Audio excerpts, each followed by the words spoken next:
सत्य किसे कहेंगे?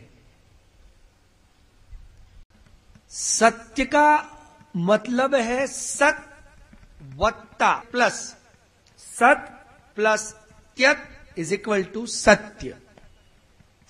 सत माने व्यक्त, त्यत माने अव्यक्त। सत माने अच्छा, त्यत माने बुरा।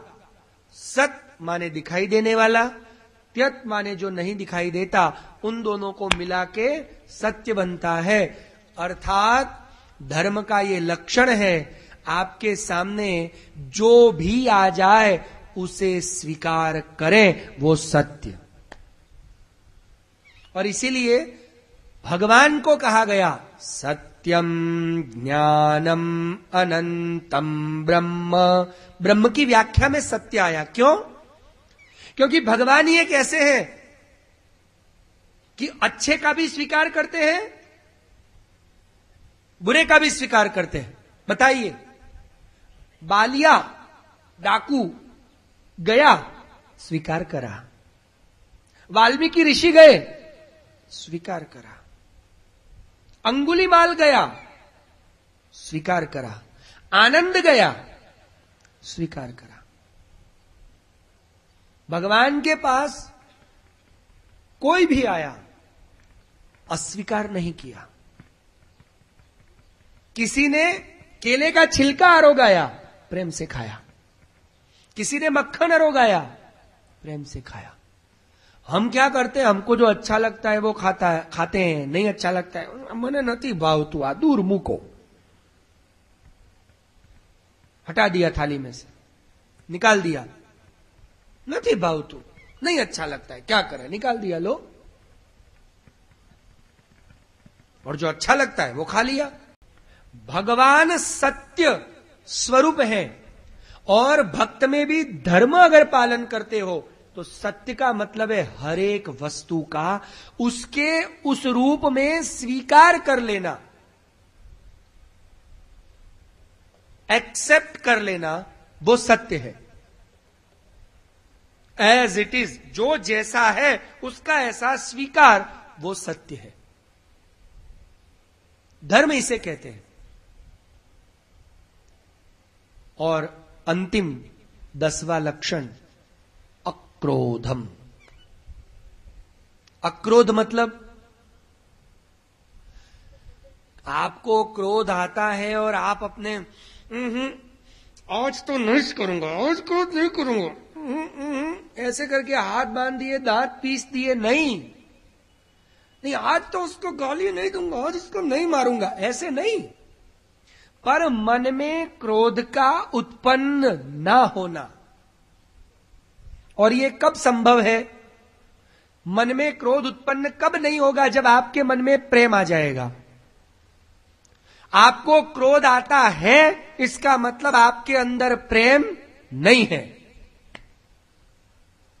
सीधी सरल बात है। आग लग रही है, आग लगी है? मतलब वहां कहीं ना कहीं तेल गिरा होगा। पानी में आग लगा के दिखाओ। पानी में भी आग लगानी होगी, तेल तो डालना ही पड़ेगा। तेल के बिना आग कैसे लगेगी? और अकेला पानी है, कितनी माचिस फूंक दो, नहीं आग लगेगी। तो ध्यान से समझिए, क्रोध ना करना वो अक्रोध नहीं है, पर क्रोध उत्पन्न न होना। और उसका प्रमाण हमारे 84 वैष्णव की वार्ता में मिलता है। श्री महाप्रभु वल्लभाचार्य जी के एक सेवक की जो जलघड़े की सेवा करते थे, जल भरने रोज जाते। और एक श्री महाप्रभु वल्लभाचार्य जी की ज्ञाति की, साउथ की एक ब्राह्मणी बाई, डोकरी, वो ऊपर मकान से गंदा कपड़ा, ऐसा गंदा कपड़ा जिसमें मतलब बदबू आती हो, कचड़े वाला, जूठन साफ किया हुआ, फेंकती। पानी गंदा हो जाता, उनकी अपरस छी जाती। नहा धो के आए, गंदा कपड़ा डाला, पानी गंदा हो गया और मैं भी भ्रष्ट हो गया। तो वो उसके सामने ऐसे देखते थे, पर कभी ऐसे नहीं देखा, कभी ऐसे नहीं देखा। वो उसके सामने इतने ही हंस के देखते थे, फिर वापस जाते थे, कपड़ा धो के लाते थे। कपड़ा जो उसने कपड़ा फेंका वो फेंकते नहीं थे, उस कपड़े को धो के साथ में वापस ले आते थे, घड़ा मांजते, फिर नहाते, फिर पानी भर के ले आते, वापस दूसरी बार डालती वो। अभी नहा के दूसरी बार वो सामने ऐसे हंस के देखते, वापस जाते, वापस धो के ले आते। ऐसे रोज वो करती। एक दिन वो परेशान हो गई। लोग कहते हैं ये गांधीगिरी है, मैं कहता हूं ये गांधीगिरी नहीं है, ये हमारे वैष्णवों की वैष्णवगिरी है, और ये आज से 550 साल पहले करते हुए आ रहे हैं। गांधी जी ने तो बाद में सीखी।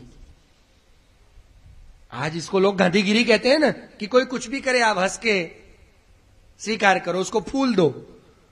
ये गांधी जी ने सिखाया। किसने कहा? अरे हमारे वैष्णव 550 साल पहले करते थे, देखो। और गांधी जी भी अगर करते थे तो क्यों करते थे? क्योंकि गांधी जी को भी क्या प्रिय था? वैष्णव जन, और वो खुद वैष्णव थे। वैष्णवता के गुण उनकी मां के उनमें आए ही थे।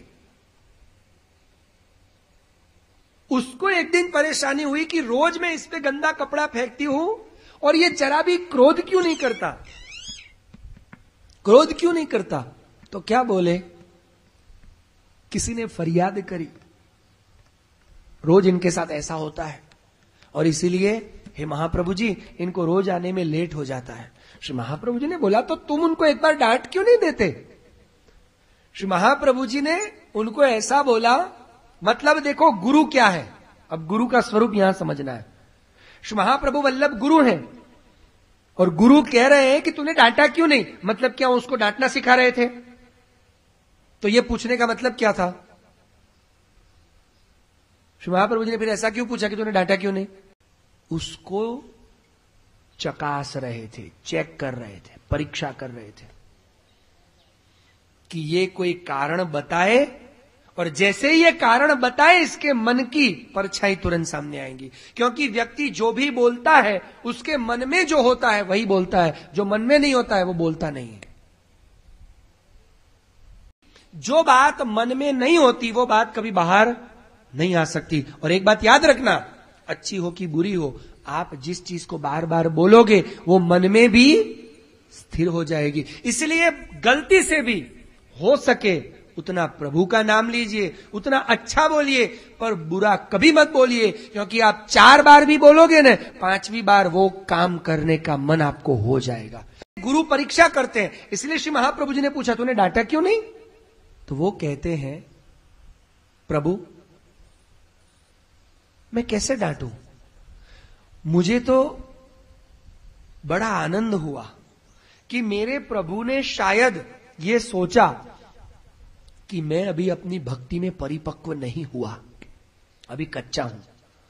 मेरी परीक्षा मेरी भक्ति को और परिपक्व करने के लिए प्रभु ही उसके रूप में मुझ पर ये डाल के मुझ में कितनी शांति है ये देख रहे हैं। क्योंकि जब आप अशांत होते हो, या तो बाहर का अशांत वातावरण आपको जब तकलीफ देता है, एक बात याद रखना, बाहर का वातावरण अशांत आपको अगर तकलीफ दे रहा है, इसका मतलब बाहर का वातावरण अशांत नहीं है, आप अशांत हो।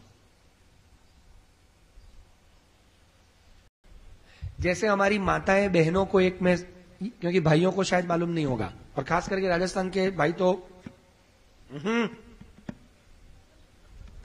इसलिए उनको तो शायद मालूम ना हो। आप लोग मसाला भरते हैं ना, कांच की बरनी में भरते हैं, मिर्ची भर रहे हैं या हल्दी भर रहे हैं। पहले हल्दी भरी, फिर क्या करोगे? हाथ से दबा के फिर क्या करोगे?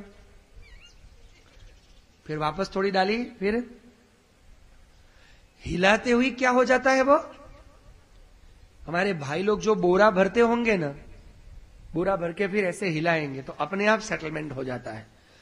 तो ये हिलाने से उसमें और मजबूती आती है। ये बांबू को हिलाया जाता है ना, वो कितना मजबूत है वो चेक करने के लिए और हिलाया और चेक किया तो और वो मजबूत होता जाएगा।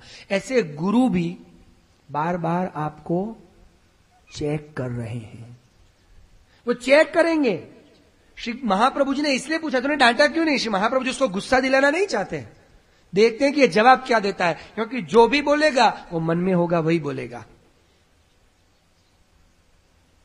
तो उन्होंने कहा कि नहीं, मुझे तो मेरे प्रभु अभी परीक्षा कर रहे हैं। श्री महाप्रभु ने कहा उत्तम बात। और दूसरा देखिए कितने पॉजिटिव है ये भक्त। कहते हैं कि गुरुदेव, ठाकुर जी की अंगीठी माने सिगड़ी, ठंडी के दिनों में जलाने के लिए ठाकुर जी के सामने जो सिगड़ी रखी जाती है अंगीठी, उसको जलाने के लिए कपड़ा चाहिए। कपड़े को आप घी व काकड़ा, हमारे गुजरात में तो काकड़ा ही कहते हैं, यहां भी काकड़ा ही कहते हैं। वो काकड़ा चाहिए ना, वो काकड़े में या तो घासलेट लगाओ या तो दिवेल लगाओ या ऐसा कुछ लगा के अंदर रखो, फिर उसको जलाओ और फिर ऐसे हवा करते जाओ तो कोयले जल जाएंगे। तो वो भक्त कह रहे हैं कि कृपानाथ, मैं ये सोच रहा हूं कि ठाकुर जी की अंगीठी जलाने के लिए काकड़ा कहां से लाऊं, क्योंकि कितने भी अच्छे नए नए वस्त्र कैसे फाड़ू, तो मैं काकड़ा कहां से लाऊं ये सोचता था। और ठाकुर जी ने काकड़े की व्यवस्था खुद करी।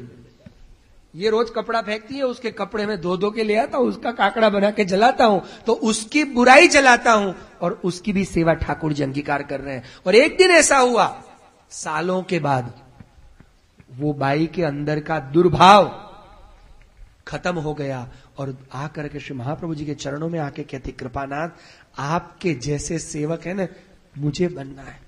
इनको न क्रोध आता है, ना ही इनके मन में कोई दुर्भाव आता है, बल्कि मेरे ऐसे गंदे कुचेले कपड़ों को उन्होंने प्रभु की सेवा में लगा के मुझे प्रभु के समीप ला दिया। ये वैष्णवता है। अक्रोध ये काम करता है। क्रोध बहुत सारी जीवन में दुखद घटनाओं को पैदा करता है। क्रोध कभी भी सुख नहीं लाता, क्रोध हमेशा दुख ही लाता है। क्रोध हमेशा तोड़ने का काम करता है, प्यार हमेशा जोड़ने का काम करता है। और जिन लोगों में प्यार नहीं होता है उनको ही क्रोध आता है। तो ये धर्म है, और ऐसे धर्मों के द्वारा जिनका मन शुद्ध होता है वो सद्धर्म कर पाते हैं।